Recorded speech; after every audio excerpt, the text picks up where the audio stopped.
গবেষণা ছাড়াই করোনা চিকিৎসার জন্য জাতীয় গাইডলাইনে যুক্ত হচ্ছে 5টি ওষুধ। স্বাস্থ্য ঝুঁকি বাড়ার আশঙ্কা, চিকিৎসকদের স্বার্থে অন্তর্ভুক্তি বলছে স্বাস্থ্য অধিদপ্তর। দেশে করোনায় মৃত্যুর সংখ্যা দাঁড়ালো 250 জনে, মৃত 11, আরও 969 জন শনাক্ত, সুস্থ 245। ফুসফুস সচল রাখতে ব্যায়াম ও গরম পানীয় পানের পরামর্শ। আজ থেকে চট্টগ্রামে বসবে ব্যতিক্রমী 1 মিনিটের বাজার। অন্তর্ভুক্তরা বিনামূল্যে পাবেন পণ্য, ন্যায্য মূল্যে কৃষকের কাছ থেকে সবজি কিনল সেনাবাহিনী। এবং মূল্যবান চর্বি পাচারের উদ্দেশ্যে চট্টগ্রামের হালদায় হত্যা হচ্ছে ডলফিন, দাবি গবেষকদের। মারা পড়ছে নৌযানের আঘাতেও কঠোর ব্যবস্থার হুঁশিয়ারি স্থানীয় প্রশাসনের।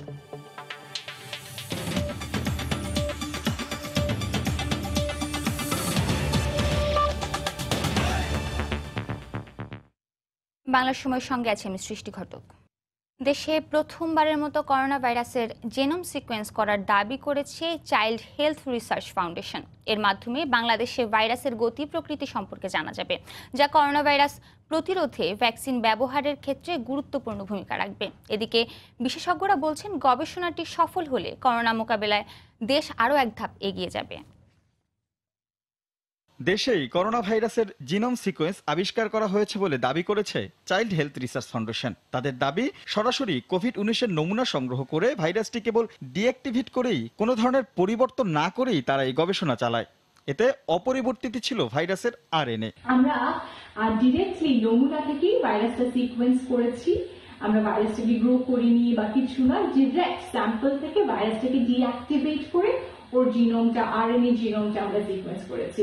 সংগঠনটির গবেষক জানান, পুরোপুরি বাংলাদেশের ল্যাবে পরিচালিত এই গবেষণার মাধ্যমে খুব সহজেই যেমন জানা যাবে এর গতি প্রকৃতি, তেমনি এর ব্যবহৃত ভ্যাকসিন ও ঔষধ সম্পর্কেও জানা যাবে বিস্তর। আমরা এখন অ্যানালিসিস করছি, বোঝার চেষ্টা করছি এই স্পেসিফিক ভাইরাসটা কোথা থেকে এসেছে, এবং আমাদের ইচ্ছা হচ্ছে আমরা শীঘ্রই আরো অনেকগুলো ভাইরাস যেন নমুনাগুলো থেকে সিকোয়েন্স করতে পারি, তাহলে আমরা কিন্তু বুঝতে পারবো যে ভাইরাসগুলো কোথা থেকে এসেছে। এমন গবেষণা সফল হলে দেশের জন্য বড় অর্জন বলে মনে করেন বিশেষজ্ঞরা। তারা বলছেন, যা করোনা মোকাবেলায় দেশকে কয়েক ধাপ এগিয়ে নেবে বলে মনে করেন তারা।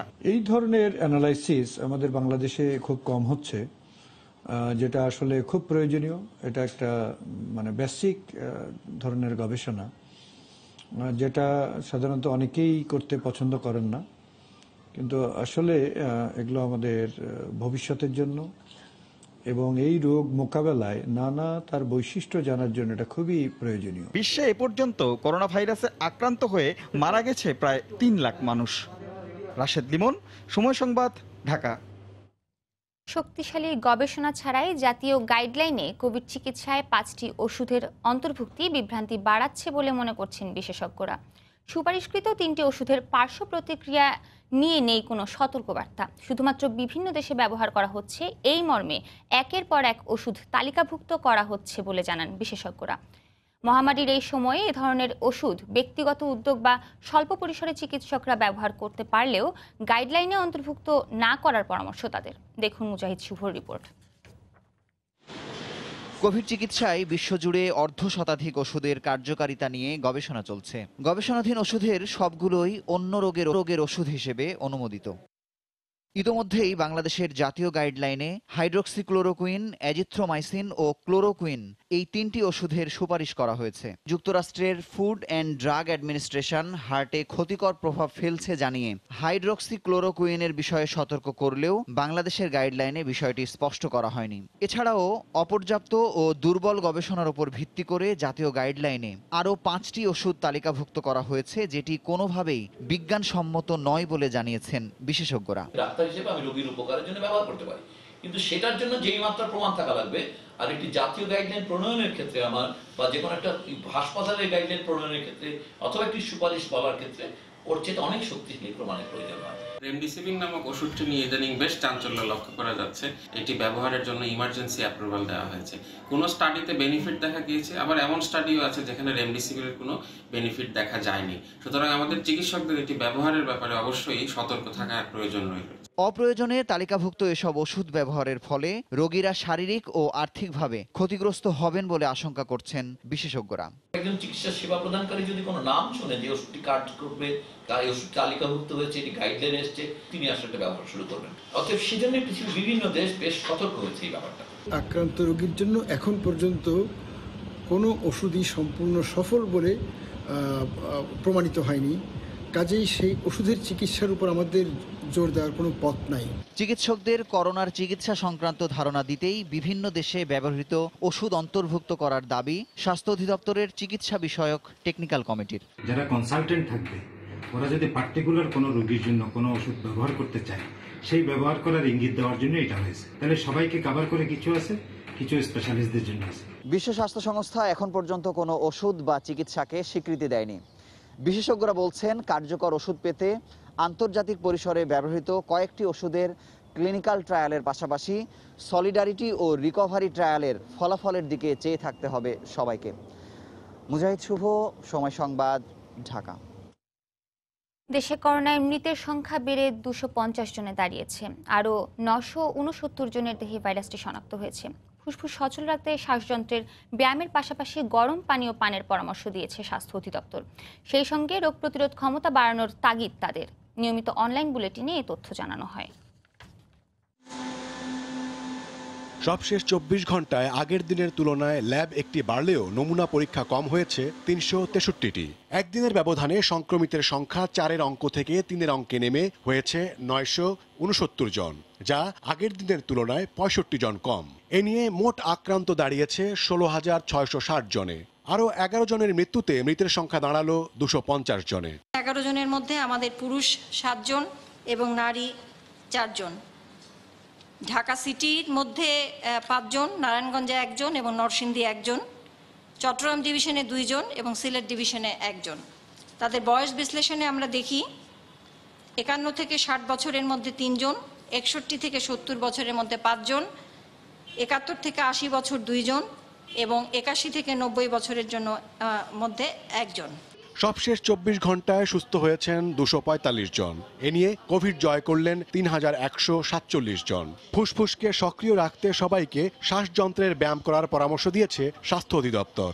গভীরভাবে শ্বাস নেওয়া, গভীরভাবে শ্বাস ছাড়া, এই প্রক্রিয়াটা করলেও আমি আমার ফুসফুসের ব্যায়াম করতে পারি। কাজে আপনারা এইভাবে ফুসফুসের ব্যায়াম করে ফুসফুসকে অনেক বেশি সক্রিয় রাখবেন। কুসুম গরম পানি পান করবেন, সাথে আপনারা আদা চা এবং মশলা দিয়ে চা গরম করে গার্গেল করে সেই পানিটাও পান করতে পারেন। এভাবে হয়তো শরীরের কিছু উপকার পাওয়া যাবে। স্বাস্থ্য অধিদপ্তর আরও জানিয়েছে, আইসোলেশন সেন্টার বাড়ানোর কাজ চলছে। ওমর ফারুক, সময় সংবাদ, ঢাকা। করোনা জয় করে ঘরে ফিরলেন ষাটোর্ধ্ব দম্পতি। ফিরে আসার লড়াইয়ে আছে নানা দুঃসহ অধ্যায়ও। পরীক্ষা করতে বিড়ম্বনা, প্রতিবেশীদের অসহিষ্ণু আচরণ আর এক ধাক্কায় আশেপাশের মানুষের দৃষ্টিভঙ্গি পাল্টে যাওয়ার বিষয়টি এখনও পরিবারের সদস্যদের মনে ক্ষত হয়ে আছে। সেই সঙ্গে অনেকের সহায়তা, সহমর্মিতা ভোলার নয়। এই দম্পতির কোভিড জয়ের গল্প শোনাচ্ছেন ফারুক ভিয়া রবিন, ছবি তুলেছেন আব্দুল হালিম। ফিরেছেন পরিবারের কাছে, জীবনে ফিরেছে ছন্দ, মাঝে অনিশ্চিত এক অধ্যায়। 70 মুক্তিযোদ্ধা রজব আলীর কাছে করোনা যুদ্ধ জয় আরেকবার স্বাধীনতা পাওয়ার মতো। মনে হলো যেন আরেকটা স্বাধীনতা লাভ করলাম আমি আমার জীবনে। আমিও তো তুমি তোমার যেভাবে খুশি হবে আমাকে নিয়ে যাও, কিন্তু করোনা দিয়ে মৃত্যু দিও না। ধারণা করছেন গণপরিবহন থেকেই সংক্রমিত হয়েছেন। পজিটিভ আসার পর পরীক্ষা করাতে হয় পরিবারের বাকি সদস্যদেরও। 2 ছেলে নেগেটিভ আসলেও শনাক্ত হন ষাটোর্ধ্ব স্ত্রী। সুস্থ হয়ে স্বামীর 2 দিন আগেই বাংলাদেশ কুয়েত মৈত্রী হাসপাতাল ছাড়েন তিনি। মনটা খুশিতে বইরে গেছে, বাসায় আসছে ছেলেদের কাছে। মুক্ত হইলো আর কি, আপনার আঙ্কেলের জন্য ওই মনটা সরবট করছে, হেরে রাইখে আমাকে আয়সা বললাম। মাঝে পুরো পরিবারকে মুখোমুখি হতে হয় এক কঠিন বাস্তবতার। পরীক্ষা করার জন্য কেন্দ্রে ঘুরতে হয় 3 দিন। আচমকেই পাল্টে যায় আশেপাশের চেনাগণ্ডি, মুখোমুখি হতে হয় অপ্রীতিকর পরিস্থিতির। ইভেন এমন হতো যে আমরা যে জ্বালানা খোলা রাখি সেটাও বাড়িওয়ালার কাছে কমপ্লেন যেত। দরজাও যদি খুলি তো এটাও বাড়িওয়ালার কাছে সাথে সাথে চলে গেছে। তাদের কাছ থেকে এমন রিয়েক্ট আসবে এটা আসলে অবিশ্বাস্য ছিল। কিন্তু অন্যদিকে দেখেন যাদের কাছে আমরা কখনো এক্সপেকটেশন রাখিনি, ওনারা আবার যথেষ্ট সাপোর্টিভ ছিল। তবে হাসপাতালের ভেতরকার পরিস্থিতিকে মানবিকই বলছেন কোভিড জয়ীরা। হাসপাতালে যারা করোনা আক্রান্ত হয়ে গেছে তারা প্রত্যেকের জন্য সহযোগিতা, সহানুভূতি, হাসপাতালের সেবাও আমরা সন্তুষ্ট। চিকিৎসা আলহামদুলিল্লাহ ভালোই ছিল। আমরা যার পরে তাড়াতাড়ি বাসায় ফিরতে পারছি সুস্থ হইয়া। খানা দানারও কোনো কষ্ট ছিল না।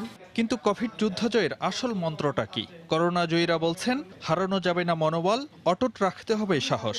ভাঙ্গিয়া না পড়া, মনে সাহস রাখা যে এটা কোনো রোগই না, আমি ভালো হয়ে যাবো ইনশাল্লাহ। এই সাহস যার মধ্যে আছে তারা ক্ষতিগ্রস্ত হইতে দেখি নাই।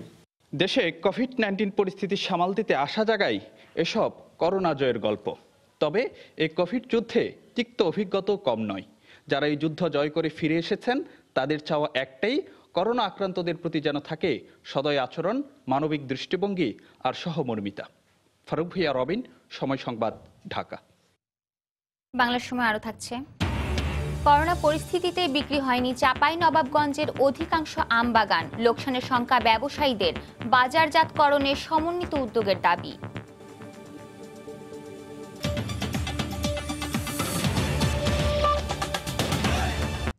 করোনার কারণে কর্মহীন হয়ে পড়া অসহায় মানুষের সহায়তায় চট্টগ্রামে আজ থেকে 1 মিনিটের বাজার চালু করতে যাচ্ছে সেনাবাহিনী, যেখানে তালিকাভুক্ত 1000 পরিবার মাত্র 1 মিনিট অবস্থান করে বিনামূল্যে নিয়ে যাবে নানা রকম সবজি।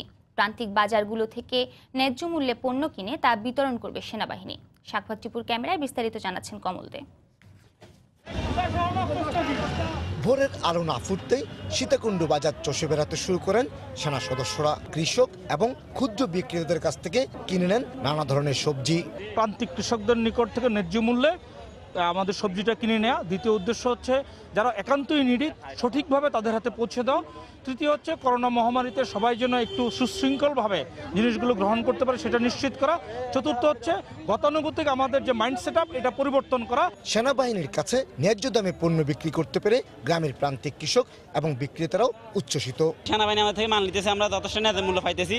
বেড়ে নিলে হয়তো আমাদেরকে 2-1 টাকা 5 টাকা করে কম দেখে দিতে। বুধবার সকালেই নগরীর জমিয়তুল ফালাহ মসজিদ মাঠে বসবে প্রথম দিনের বাজার, যেখানে ডাটাবেজে তালিকাভুক্ত 1000 পরিবার মাত্র 1 মিনিট অবস্থান করে বিনামূল্যে নিয়ে যাবেন নানা রকম সবজি। করোনা ভাইরাসের সংক্রমণ ঠেকাতে গিয়ে বিপর্যস্ত হয়ে পড়া অসহায় মানুষের সাহায্যার্থে সেনাবাহিনীর নতুন কনসেপ্ট 1 মিনিটের বাজার। মূলত প্রান্তিক বাজারগুলো থেকে তারা ন্যায্য মূল্য পণ্য কিনে নিয়ে যাবে শহরে, এরপর তুলে দেওয়া হবে অসহায় মানুষের হাতে। চট্টগ্রামের সীতাকুণ্ড বাজার থেকে কমল দে, সময় সংবাদ। ইঞ্জিন চালিত বোটের আঘাতের পাশাপাশি মূল্যবান চর্বির লোভে চট্টগ্রামের হালদা নদীতে ডলফিন হত্যা করা হচ্ছে বলে অভিযোগ উঠেছে। গত 2.5 বছরে নদীর পাশ থেকে উদ্ধার করা হয়েছে 24টি ডলফিনের মরদেহ। সম্প্রতি চর্বি সংগ্রহের জন্য একটি ডলফিনকে পরিকল্পিতভাবে কেটে হত্যা করে সংঘবদ্ধ একটি চক্র। করোনার কারণে 1.5 মাসের বেশি সময় ধরে সকল ধরনের কলকারখানা বন্ধ থাকায় অনেকটাই কমে এসেছে হালদা নদীর দূষণ। এই কারণে নদীতে বিচরণ বেড়েছে ডলফিনের। চট্টগ্রামের স্থানীয় ভাষায় এই ডলফিন শুশক নামেও পরিচিত। বিশ্বের বিভিন্ন নদীতে গাঙ্গেয় প্রজাতির ডলফিন রয়েছে 1200টির মতো। International union for conservation of nature এই ডলফিনকে অতি বিপন্ন প্রজাতির লাল তালিকায় রেখেছে। 2017 সালের সেপ্টেম্বর থেকে এই পর্যন্ত 2.5 বছরে হালদা নদীতে 24টি ডলফিনের মৃত্যু হয়েছে। সবশেষ গত 8 মে কেটে ক্ষত বিক্ষত করে হত্যা করা হয়েছে একটি ডলফিনকে। ডলফিনটা আগে নানাভাবে এটা মারা গেছে, কিন্তু হালে গত 8 তারিখে আমরা একটি বিষয় যেটা দেখলাম, ডলফিনকে হত্যা করা হয়েছে। এটা একটা পরিকল্পিতভাবে হত্যা। ইঞ্জিন চালিত নৌযান বালুবাহী ড্রেজারের আঘাতে একের পর এক 23টি ডলফিনের মৃত্যু হয়েছে। তবে সবশেষ 52 কেজি ওজনের ডলফিনটিকে চর্বি সংগ্রহের উদ্দেশ্যে সংবদ্ধ একটি চক্র পরিকল্পিতভাবে হত্যা করেছে। গ্রামের মধ্যে একটা কুসংস্কার আছে, ওই ডলফিনের ওই চর্বি থেকে তেল বানানো হয়। এই তেলটা ওরা বিভিন্ন ঔষধের কাজে ব্যবহার করে। ওই কনসেপ্ট থেকে এই কাজটা করছে।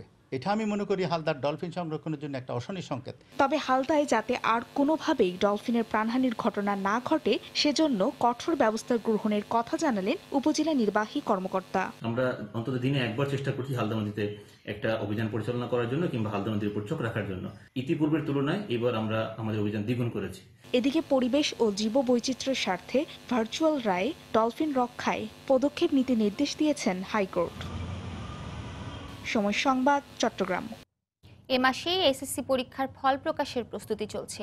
আগামী বৃহস্পতিবার দেশের সব শিক্ষা বোর্ডের চেয়ারম্যানদের অনলাইন বৈঠক শেষে ফল প্রকাশের সম্ভাব্য তারিখ পাঠানো হবে প্রধানমন্ত্রীর কার্যালয়ে। একই সঙ্গে চলছে কলেজে ভর্তি কার্যক্রম এগিয়ে নেয়ার পরিকল্পনাও। এহসান জুয়েলের রিপোর্ট। গত 16 মার্চ থেকে একযোগে বন্ধ করে দেওয়া হয় দেশের সব শিক্ষা প্রতিষ্ঠান। এরপর ছুটির মেয়াদ বেড়েছে আরও 4 দফা। এসএসসি পরীক্ষা হয়ে গেলেও সাধারণ ছুটিতে যোগাযোগ সমস্যার কারণে ফলাফল প্রকাশ নিয়ে তৈরি হয় জটিলতা। ডাক বিভাগ খোলার পর পরীক্ষকদের OMR শিটগুলো সংশ্লিষ্ট বোর্ডে পাঠানোর নির্দেশ দেওয়া হয়। সেই হিসেবে এর মধ্যেই অধিকাংশ শিট পৌঁছে গেছে। শিক্ষা বোর্ডগুলো আশাবাদী চলতি মাসেই ফল প্রকাশে। আমরা সর্বোচ্চ চেষ্টা করছি, ডাক বিভাগের সহযোগিতায় সব কাজই আমরা গুছিয়ে নিয়ে এসেছি। ডেট সরাসরি ঘোষণা করার সুযোগ নেই, যে পরিস্থিতি তাতে আসলে চূড়ান্ত কোনো কথা বলা যাচ্ছে না। তবে সব বোর্ডের প্রস্তুতি সমান নয়, তাই বৃহস্পতিবার আন্তঃবোর্ড বৈঠকে জেনে নেওয়া হবে সবার বর্তমান অবস্থা। এরপরেই হবে চূড়ান্ত সিদ্ধান্ত। 14 তারিখ সব বোর্ডের চেয়ারম্যানদের সাথে মিটিং এ কার কি পরিস্থিতি সেগুলা ভিত্তি করে চূড়ান্ত করা হবে। সব বোর্ডের পরিস্থিতি বিচার বিবেচনা করে মাননীয় মন্ত্রী মহোদয়, সচিব মহোদয় বা আন্তঃবোর্ডের চেয়ারম্যান সমন্বয় করে বিস্তারিত করতে পারে, আমাদের পক্ষে সমস্যা হবে না। তবে এই বছর কোনো আনুষ্ঠানিকতা ছাড়াই বোর্ডের ওয়েবসাইট এবং মোবাইল SMS এর মাধ্যমে ঘরে বসে সংগ্রহ করতে হবে ফলাফল। এহসান জুয়েল, সময় সংবাদ, ঢাকা। সাধারণ ছুটি বাড়ানোর বিষয়ে বুধবার সিদ্ধান্ত আসবে বলে জানিয়েছেন জনপ্রশাসন প্রতিমন্ত্রী ফরহাদ হোসেন। সময় সংবাদকে তিনি কথা বলেন। বিষয়টি প্রধানমন্ত্রীর নির্দেশনার অপেক্ষায় রয়েছে বলেও জানান তিনি। প্রধানমন্ত্রী এখনো কোনো নির্দেশনা দেন। ঈদের বিষয়ে একবারে তো ছুটিগুলো দেবেন, তো চিন্তা ভাবনা করে উনি দিবেন হয়। আপনার রাইজিং পজিশন এখন ভিকে আমাদের করোনা পরিস্থিতি সবকিছু চিন্তা কনসিডারেশন নিয়ে এসে আমাদের কাজটা করতে হবে। সেই জন্য আমি আশা করি কালকে অথবা পরশুদিন সকালে আমরা একটা ডিসিশন পেয়ে যাব। করোনা ঝুঁকি থাকলেও মাদারীপুরে সরকারি বেসরকারি অধিকাংশ ব্যাংকের শাখায় সামাজিক দূরত্ব না মেনেই লেনদেন করছেন গ্রাহকরা। মাস্ক কিংবা গ্লাভসও ব্যবহার করছেন না অনেকেই। জায়গা সংকটের পাশাপাশি গ্রাহকদের অসচেতনতার কারণে এই পরিস্থিতির সৃষ্টি হয়েছে বলে দাবি ব্যাংক কর্তৃপক্ষের। জেলা প্রশাসন বলছে ঝুঁকি এড়াতে ব্যাংকগুলোকেই নিশ্চিত করতে হবে নিরাপদ দূরত্ব। মাদারীপুর থেকে সঞ্জয় কর্মকার, অভিজিতের তথ্য ও শাহাদাত আকনের ছবিতে রিপোর্ট। দেশব্যাপী করোনা ভাইরাস মোকাবেলায় সরকারি ছুটির মধ্যে বাংলাদেশ ব্যাংক সীমিত আকারে ব্যাংক সেবা চালু রাখার নির্দেশ দিয়েছে। ফলে বয়স্ক, বিধবা, মুক্তিযোদ্ধা কিংবা প্রতিবন্ধী ভাতা, বেতন উত্তোলন সহ বিভিন্ন কারণে মাদারীপুরের সরকারি বেসরকারি অধিকাংশ ব্যাংকের শাখায় প্রতিদিনই ভিড় করছেন গ্রাহকরা। ব্যাংকের ভেতরে জায়গা না হওয়ায় গা ঘেঁষে বাইরেও লাইনে দাঁড়াচ্ছেন ঘন্টার পর ঘন্টা। মাস্ক বা গ্লাভস ব্যবহার তো দূরের কথা, মানা হচ্ছে না সামাজিক দূরত্বটুকুও। এতে বাড়ছে করোনা ঝুঁকি। গ্রাহকদের অভিযোগ, ব্যাংকগুলোতে করোনা প্রতিরোধে নেওয়া হয়নি কোনো কার্যকর ব্যবস্থা। আমি যেমন মানতেছি, কিন্তু আমার পাশে আর একজন বসে গেছে। অতএব নিজে সতর্ক থাকলেও সতর্ক থাকা যাচ্ছে। আসলে এত ভিড়, কিছু তো করার নাই। ডিসিপ্লিন অনুযায়ী যে দাঁড়া করে এরকম তো কোনো লোক নেই। ব্যাংকে যদি একটু ভিড় কম থাকতো তাহলে আমাদের জন্য সুবিধা হতো। হ্যান্ড ওয়াশ, হ্যান্ড স্যানিটাইজার ব্যবহার করে সবাই যদি ঢুকে যেত তাহলে বেটার হতো। তবে জায়গা ও জনবল সংকটের পাশাপাশি গ্রাহকদের সচেতনতার অভাবে এই পরিস্থিতি সৃষ্টি হয়েছে বলে দাবি ব্যাংক কর্মকর্তাদের। ভয় এখন মানুষের মধ্যে কাজ করছে না। তাছাড়াও প্রয়োজন আছে, প্রয়োজনের কারণেই ব্যাংকের দিকে মানুষ ছুটছে এবং ব্যাংকে এসে ভিড়টা বেশি হচ্ছে। স্থান সংকুলন হচ্ছে না, বিদায় সম্ভব হচ্ছে না। জেলা প্রশাসক বলছেন সামাজিক দূরত্ব বজায় রেখেই ব্যাংকগুলোতে দিতে হবে গ্রাহক সেবা। আমি ব্যাংকগুলোকে পরামর্শ দিয়েছি তারা যেন নিজস্ব ব্যবস্থাপনায় তারা যেন সামাজিক দূরত্ব বজায় রাখেন এবং স্বাস্থ্যবিধি মেনে চলার ব্যাপারে তারা সচেতন করেন। জেলার 4টি উপজেলায় শতাধিক সরকারি বেসরকারি ব্যাংকের শাখা রয়েছে। সময় সংবাদ, মাদারীপুর। স্বল্প উৎপাদনেও গেল বছর চাঁপাইনবাবগঞ্জে বৃদ্ধি পেয়েছিল আমের অর্থনীতির আকার। এবছর বড় বড় ব্যাপারীরা বাগান না কেনায় সেই আয় নিয়ে সন্দেহের দোলা চলে বাগান মালিক ও ব্যবসায়ীরা। সে সাথে ব্যবসা সংগঠনগুলোর শঙ্কা, করোনা বাস্তবতায় উৎপাদিত আমের বাজারজাতকরণের প্রতিবন্ধকতায় বিপর্যয়ে পড়তে পারে খাত। তবে উত্তরণে সমন্বিত ব্যবস্থা গ্রহণের আশ্বাস দিয়েছে জেলা কৃষি সম্প্রসারণ অধিদপ্তর। চাঁপাইনবাবগঞ্জ ঘুরে এসে হাবিবুর রহমান পাপ্পুর ক্যামেরায় রাকিবুল হাসানের রিপোর্ট। পৌষে কুশি, মাঘে বোল, ফাল্গুনে গুটি, চৈত্রে আটি, এমন কয়েক ধাপেই ব্যাপারীদের কাছে বিক্রি হয় চাঁপাইনবাবগঞ্জের সবুজে ঘেরা আম বাগান। বাগান বেচাকেনায় বছরের এ সময়ে তড়িঘড়ি থাকে ব্যবসায়ী, বাগানি, আড়তদারদের। বৈশাখের এ শুনশান দুপুরে সদর উপজেলার বারোঘরিয়া গ্রামের আব্দুস সালাম বাগান পরিচর্যার ফাঁকে জানালেন, করোনা বাস্তবতায় এবারের চিত্র ভিন্ন। ভাইরাস কেউ আছে না, আমরা চিন্তায় খুব আছি, বললেন খুবই চিন্তায় আছি। এই সংকটেই বন্ধ হয়েছে 33,000 হেক্টর আম বাগানের ভিন্ন ভিন্ন ধাপের বেচাকেনা। এতে উঠছে না শ্রমিক খরচ, আমের যত্নে উৎসাহ হারাচ্ছেন বাগান মালিক ও ব্যবসায়ীরা। ভাইরাসে ভয় করছে কি আম কিনে বিক্রি হবে কি হবে না, এই জন্য আপনার কম বেচা কিনা হয়। আগের তুলনায় বেচা কেনা হয় না, পাটের কাজ কামেরও কিছু হয় না। আমরা বড় চিন্তার মধ্যে পড়ে যাব, আম কোথায় বেচবো, কে নিবে আম, কে খাবে। বাগান কিনেছে লক্ষ লক্ষ টাকার বাগান, আমগুলা কোথায় দিব? আমরা তো বাইরে বেচার জন্য কিনেছি, চাপায় তো বেচার জন্য না। ক্ষতি কাটিয়ে উঠতে ভর্তুকির পাশাপাশি দ্রুত পচনশীল এ ফলের দেশব্যাপী বাজারজাতে সহায়তার দাবি ব্যবসায়ী নেতাদের। ঢাকা, চট্টগ্রাম, খুলনা সহ অন্যান্য জেলায় বাজারজাত করতে পারে, এই ব্যাপারে সরকারের সার্বিক সাহায্য সহযোগিতা আমরা প্রত্যাশা করছি। অবশ্য প্রশাসনের সমন্বিত উদ্যোগে দেশব্যাপী আমের বাজারজাতে সর্বোচ্চ ব্যবস্থা গ্রহণ করা হয়েছে বলছেন জেলা কৃষির শীর্ষ কর্মকর্তা। এখান থেকে পরিবহন করে ট্রাকে করে নিয়ে যেতে পারে তার সুব্যবস্থা করা হয়েছে। এখানকার পুলিশ প্রশাসন সবাই তৎপর আছে। চলতি মৌসুমে জেলায় আমের উৎপাদন লক্ষ্যমাত্রা 2.5 লাখ মেট্রিক টন, যার বাজার মূল্য আগের বছরের হিসাবে 1200 থেকে 1500 কোটি টাকা। রাকিবুল হাসান, সময় সংবাদ, চাঁপাইনবাবগঞ্জ। করোনা পরিস্থিতিতে নাটোরের লিচু সুষ্ঠুভাবে বাজারজাত করতে বাগানি ও ব্যবসায়ীদের সঙ্গে বৈঠক করেছে পুলিশ প্রশাসন। গতকাল দুপুরে গুরুদাসপুর উপজেলার বেরগঙ্গা এলাকার লিচু বাগানে এই বৈঠক অনুষ্ঠিত হয়। এতে প্রধান অতিথি ছিলেন পুলিশ সুপার। বৈঠকে লিচু বাজার নিতে এবং দেশের বিভিন্ন স্থানে পাঠাতে পুলিশের হয়রানির শিকার হওয়ার অভিযোগ করেন ব্যবসায়ী ও বাগানিরা। লিচু ব্যবসায়ীদের সব ধরনের সহযোগিতার আশ্বাস দেন পুলিশ সুপার।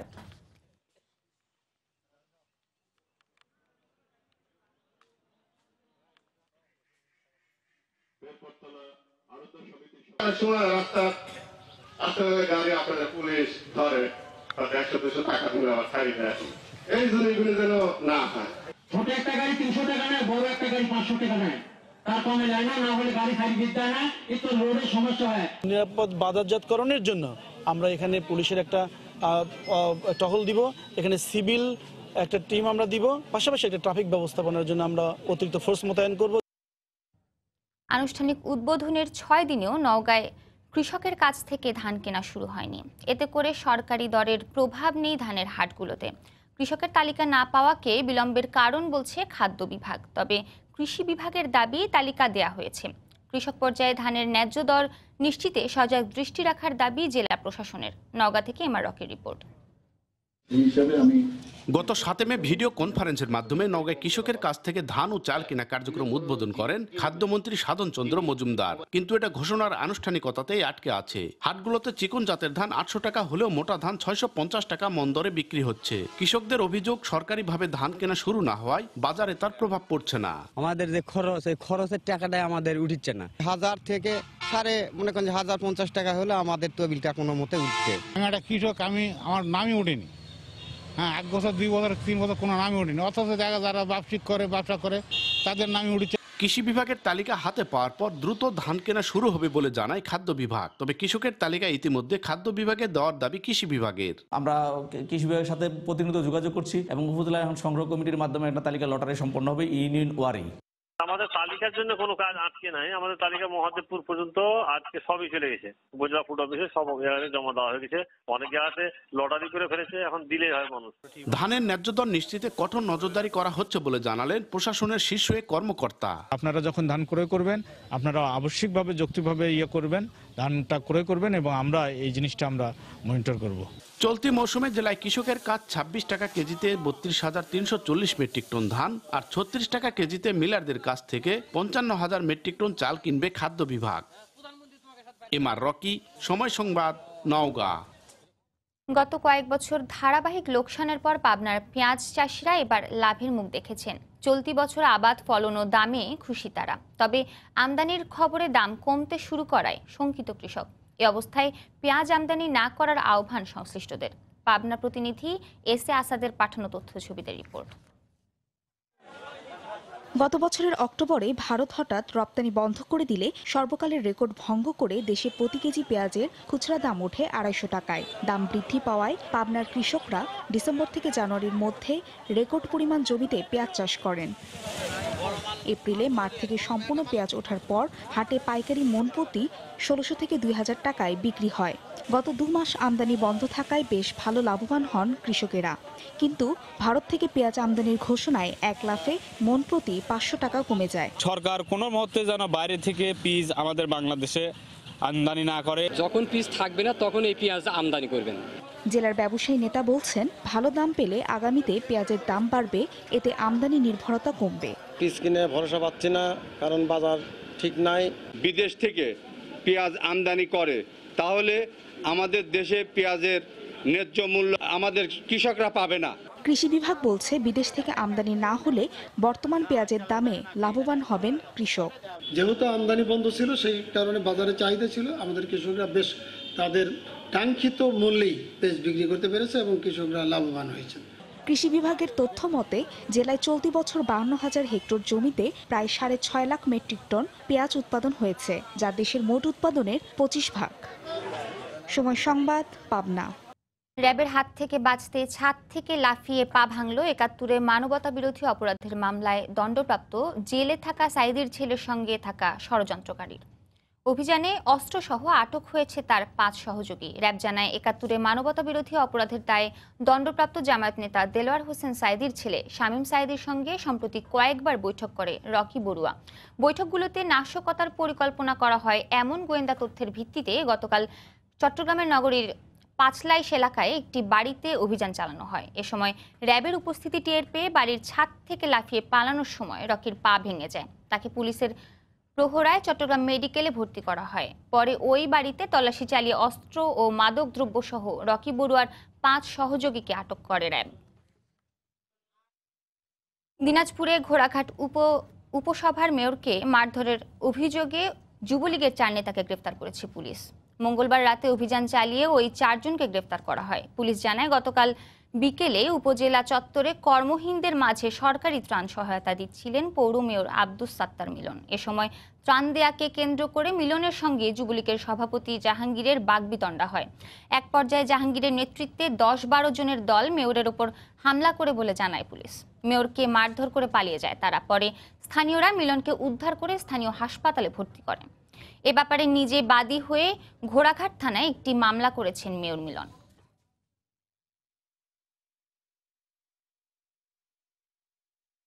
মেয়র সাহেব সরকারি ত্রাণ দিচ্ছিল খিচুড়ি ইত্যাদির বিষয়ে। সেই সময় এই যুবলীগের 4 জন জাহাঙ্গীর, বাকার আহমেদ নান্নু, মাসুদ রানা এবং গোলাম মোস্তফা আটক করতে মেয়রকে গুরুতর আহত করছে।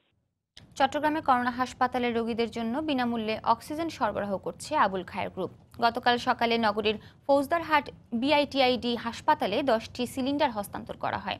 পাশাপাশি জেনারেল হাসপাতাল, ফিল্ড হাসপাতাল সহ বিভিন্ন করোনা হাসপাতালে সিলিন্ডার পৌঁছে দেওয়া হয়। অক্সিজেন শেষ হলে প্রতিদিন নতুন করে অক্সিজেন রিফিল করে দেওয়া হবে। করোনা পরিস্থিতি শেষ না হওয়া পর্যন্ত এই কার্যক্রম অব্যাহত থাকবে বলে জানানো হয়। জামালপুর শেখ হাসিনা মেডিকেল কলেজে করোনা পরীক্ষায় স্থাপিত হলো পিসিআর ল্যাব। গতকাল সকালে তথ্য প্রতিমন্ত্রী ডাক্তার মুরাদ হাসান দেশের 38তম এ ল্যাবের উদ্বোধন করেন। এ সময় জামালপুরের জেলা প্রশাসক ও স্থানীয় জনপ্রতিনিধিরা উপস্থিত ছিলেন। বক্তারা জানান, জামালপুর শেখ হাসিনা মেডিকেল কলেজে পিসিআর ল্যাব স্থাপন করায় জেলায় দ্রুত সময়ের মধ্যে মানুষ করোনা শনাক্তে নমুনা দিতে পারবে। বুধবার থেকে এ ল্যাবে করোনা ভাইরাস শনাক্তকরণ কাজ শুরু হবে। করোনা পরিস্থিতিতে অসহায় হতদরিদ্রদের সহায়তা অব্যাহত রেখেছে সশস্ত্র বাহিনী সহ বিভিন্ন সরকারি বেসরকারি সংগঠন। সামাজিক দূরত্ব বজায় রেখে দেশের বিভিন্ন স্থানে তাদের মাঝে খাদ্য সামগ্রী বিতরণ করা হয়। ব্যুরো প্রতিবেদক ও জেলা প্রতিনিধিদের পাঠানো তথ্য ছবিতে রিপোর্ট। করোনার কারণে অসহায় হয়ে পড়েন ময়মনসিংহের সদর উপজেলার নিম্ন আয়ের মানুষ। তাদের সহায়তায় এগিয়ে এসেছে স্বেচ্ছাসেবক সংগঠন স্টেজ ফর ইউথ। মঙ্গলবার সংগঠনটির পক্ষ থেকে সিটি মেয়র 500 মানুষের হাতে খাদ্য সামগ্রী তুলে দেন। আজকে এই আয়োজনের মাধ্যমে 500 পরিবারকে খাদ্য উপহার দিয়েছি। ভবিষ্যতে আমাদের এই কার্যক্রম অব্যাহত থাকবে। মংলার দিগরাজু বাজোয়া এলাকায় বিদ্যানন্দ ফাউন্ডেশনের পক্ষ থেকে কর্মহীন ৩০০ পরিবারকে খাদ্য সামগ্রী পৌঁছে দেন নৌবাহিনীর সদস্যরা। মাগুরার বারৈখালী গ্রামে শতাধিক কৃষকের মাঝে সবজি বিতরণ করেছেন সেনা সদস্যরা। যশোরে কর্মহীন শতাধিক হিজড়া ও যৌনকর্মীদের মাঝে ঈদ সামগ্রী বিতরণ করেছে জেলা পরিষদ। সামাজিক দূরত্ব বজায় রেখে এ ত্রাণ দেয়া হয়। ব্রাহ্মণবাড়িয়ায় উপজেলা যুবলীগের সাধারণ সম্পাদক মোহাম্মদ জসিমউদ্দিন রানার সহায়তায় শতাধিক নিম্ন আয়ের মানুষের মাঝে ঈদ সামগ্রী বিতরণ করা হয়। খাগড়াছড়ির ৯টি উপজেলার প্রত্যন্ত গ্রামে ৪,০০০ পরিবারের মাঝে খাদ্য ও স্বাস্থ্য সুরক্ষার সামগ্রী বিতরণ করে বাংলাদেশ ত্রিপুরা কল্যাণ সংসদ ও বিদ্যানন্দ ফাউন্ডেশন। শরীয়তপুরের হরিজন, নরসুন্দর ও মুচি সম্প্রদায় সহ খেটে খাওয়া দরিদ্র মানুষের মাঝে খাদ্য সহায়তা দেয় জেলা পুলিশ প্রশাসন। দিনাজপুরের হিলি সীমান্তে সামাজিক দূরত্ব মেনে হতদরিদ্র ১,০০০ পরিবারের মাঝে নিত্যপণ্য সামগ্রী তুলে দেয় বিজিবি। ঠাকুরগাঁওয়ে জেলা বিএনপির পক্ষ থেকে ৪ শতাধিক মানুষকে দেয়া হয় খাদ্য সহায়তা। কুমিল্লার ১৪ গ্রামে শতাধিক দরিদ্র পরিবারকে খাদ্য সহায়তা দিয়েছেন সাবেক রেলমন্ত্রী মোহাম্মদ মুজিবুর হক এমপি। এছাড়া নওগাঁ, বাগেরহাট ও নীলফামারীতেও বিভিন্ন সংগঠনের উদ্যোগে দুস্থ ও অসহায় পরিবারকে খাদ্য সহায়তা দেয়া হয়। আফরোজ রিয়া, সময় সংবাদ। হবিগঞ্জে রমজান মাস উপলক্ষে ১০ টাকা কেজি চাল বিতরণ করা হচ্ছে বিনামূল্যে। স্থানীয় সংসদ সদস্য ব্যক্তিগতভাবে প্রতিদিনের বিতরণ করা চালের মূল্য পরিশোধ করছেন। করোনার এই দুর্যোগ মুহূর্তে বিনামূল্যে চাল পেয়ে খুশি হতদরিদ্র মানুষ। এ কার্যক্রম অব্যাহত থাকবে বলে জানান সংসদ সদস্য আবু জাহির। রাশেদ আহমেদ খানের তথ্য ও ছবি নিয়ে রিপোর্ট। করোনা সংক্রমণের শুরু থেকে দিনরাত কাজ করছেন। নিজ হাতে মাইক নিয়ে জনসচেতনতা তৈরিতে ছুটছেন বিভিন্ন পাড়া মহল্লায়। কর্মহীনদের ঘরে ঘরে পৌঁছে দিচ্ছেন খাদ্য সামগ্রী। রমজান উপলক্ষে 10 টাকা কেজির ওএমএস এর চাল বিনামূল্যে বিতরণের উদ্যোগ নিয়েছেন এই স্থানীয় সংসদ সদস্য আবু জাহির। নিজে ব্যক্তিগত তহবিল থেকে প্রতিদিন প্রদান করছেন চালের মূল্য। এতে হতদরিদ্ররা দারুণ খুশি। 10 টাকা কেজির চাল আমরা বিনামূল্যে নিতেছি। আমরা খুব পরিবার নিয়ে খুব সুখী মতে খাইমু। এই চাল পাওয়াতে আমরা বড় খুশি। যতদিন করোনা আছে এই করোনা অবস্থায় যেমন এমপি সাহেব বিনামূল্যে চাল দেয়। এমপি সাহেবের মাধ্যমে বিনামূল্যে 10 কেজি করে চাল পাইছি। আর আমরা আশা করছি যে রমজানের ভিতরে আরো 10 কেজি করে দিবা। পৌরসভার পক্ষ থেকে রমজান মাসের পরেও এই কার্যক্রম চালু থাকবে বলে জানালেন মেয়র। রমজান মাসের শেষের দিকে আমরা হবিগঞ্জ পৌরসভা, পৌর পরিষদ আমরা এই ওএমএস এর চালের টাকা আমরা এই পৌরসভার পক্ষ থেকে আমরা এই টাকা আমরা পরিশোধ করব। প্রধানমন্ত্রীর পক্ষ থেকে সহায়তা করতেই এমন উদ্যোগ বলে জানান এই সংসদ সদস্য। আমার উদ্যোগটি হলো মাননীয় প্রধানমন্ত্রী শেখ হাসিনার পক্ষ থেকে আমি তাদেরকে এই সহযোগিতাটা করেছি। আশা করি আমাদের এই রমজান মাসে মানুষগুলি এই চাউল নিয়ে স্বস্তিতে রমজান ঈদ করতে পারবে। এভাবে সবাই এগিয়ে আসলে দরিদ্ররা উপকৃত হবে বলে জানান এই কর্মকর্তা। চাউলের মূল্যটা আমাদের এমপি মহোদয় ডিলারদের দিয়ে দিচ্ছে এবং চাউলটা ভোক্তাদেরকে মাগনা দিচ্ছে। মাগনা পাওয়াতে ডিলাররা আর ভোক্তারা খুবই উপকৃত হচ্ছে। এইভাবে যদি এমপি সাহেবের মতো সবাই এগিয়ে আসতো তাহলে সব গরিব দুঃখী মানুষ সবাই উপকৃত হতো। হবিগঞ্জ পৌরসভায় ৯,৬০০ নারী পুরুষকে ওএমএস কার্ড প্রদান করা হয়েছে। 2 কিস্তিতে তাদের প্রত্যেককে প্রদান করা হচ্ছে 20 কেজি চাল। সময় সংবাদ, হবিগঞ্জ। সেনাবাহিনীর হস্তক্ষেপে স্বস্তি ফিরেছে দিনাজপুরের টমেটোর বাজারে। পরিবহন সংকট দূর হওয়ার পাশাপাশি মন প্রতি টমেটোর দাম বেড়েছে 800 টাকা পর্যন্ত। এতে লাভের আশা চাষি ও ব্যবসায়ীদের। গোলাম নবী দুলালের পাঠানো তথ্য, ছবি নিয়ে রিপোর্ট। চলতি মৌসুমে দিনাজপুরে টমেটোর কাঙ্ক্ষিত ফলন পেয়েছেন কৃষকরা। বিক্রির জন্য তা প্রতিদিন নিয়ে যাচ্ছেন বাজারে। কিন্তু করোনা পরিস্থিতিতে পরিবহন সংকটে টমেটো কিনতে আগ্রহ দেখাননি পাইকাররা। এতে ধস নামে টমেটো বাজারে। মন প্রতি 100 থেকে 150 টাকা বিক্রি করতে বাধ্য হতেন কৃষকরা। এমন বাস্তবতায় এগিয়ে আসে সেনাবাহিনী। তাদের তত্ত্বাবধানে ন্যায্য দামে প্রতিদিন ট্রাকে করে দেশের বিভিন্ন স্থানে পাঠানো হচ্ছে টমেটো। 2 দিনের ব্যবধানে মন প্রতি বিক্রি হচ্ছে 800 থেকে 1000 টাকায়। আপনারা গাড়ি ঘোড়া ঠিক মতো চালা, কোনো সমস্যা হলে আমরা আছি, আপনারা মাল কেনেন সবাই, কোনো ভয় নেই। তখন আমরা মাল কেনা ধরলাম, মাল কেনা পরে আমরাও লাভবান, কৃষকের লাভবান, ব্যাপারীরাও লাভবান। এলাকায় যারা টমেটো চাষাবাদ করছেন যদিও প্রথম দিকে একটু ক্ষতির সম্মুখীন ছিলেন, বর্তমানে ওনারা লাভবান। কৃষকদের লোকসান ঠেকাতে সব ধরনের সহায়তা অব্যাহত রাখার ঘোষণা সেনাবাহিনীর। বিভিন্ন জায়গায় পাঠানোর ক্ষেত্রে আমাদেরকে অনেক জায়গায় সমন্বয় করতে হয়, বেসামরিক প্রশাসনের সাথে আমাদের অনেক কোঅর্ডিনেশন করতে হয়। এই কথাবার্তাগুলো বলার মাধ্যমে এবং রুট লেভেলে আমরা এখানকার প্রান্তিক কৃষক এবং ব্যবসায়ীরা তারা কি ধরনের প্রবলেম ফেস করছে এসব সকল সমস্যা আমরা একত্রিত করে নিয়ে সমন্বয় সাধন করে আসলে এটা সমাধান করেছি। দিনাজপুরের 13 উপজেলায় এবার প্রায় 60,000 টন টমেটো উৎপাদন হয়েছে। সময় সংবাদ, দিনাজপুর। বাংলার সময় শীর্ষ সংবাদ জানিয়ে দিচ্ছে আরেকবার। দেশে প্রথমবারের মতো করোনা ভাইরাসের জিনোম সিকোয়েন্সের দাবি, সহজ হবে ভ্যাকসিন ব্যবহার বলছেন গবেষকরা। সফল হলে এক ধাপ এগিয়ে যাবে বাংলাদেশ, মত বিশ্লেষকের। গবেষণা ছাড়াই করোনা চিকিৎসার জন্য জাতীয় গাইডলাইনে যুক্ত হচ্ছে 5টি ওষুধ। স্বাস্থ্য ঝুঁকি বাড়ার আশঙ্কা, চিকিৎসকদের স্বার্থে অন্তর্ভুক্তি বলছে স্বাস্থ্য অধিদপ্তর।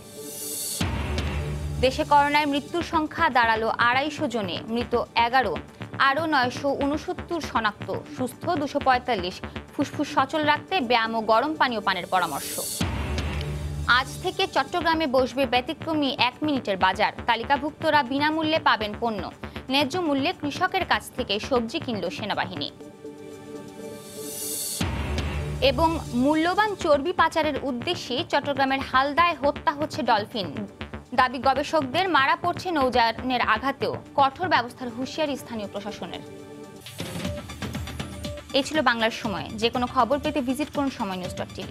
আপনার মোবাইলে সময় সংবাদ দেখতে ও সব খবর পেতে ডাউনলোড করুন সময়। সঙ্গেই থাকুন সময়।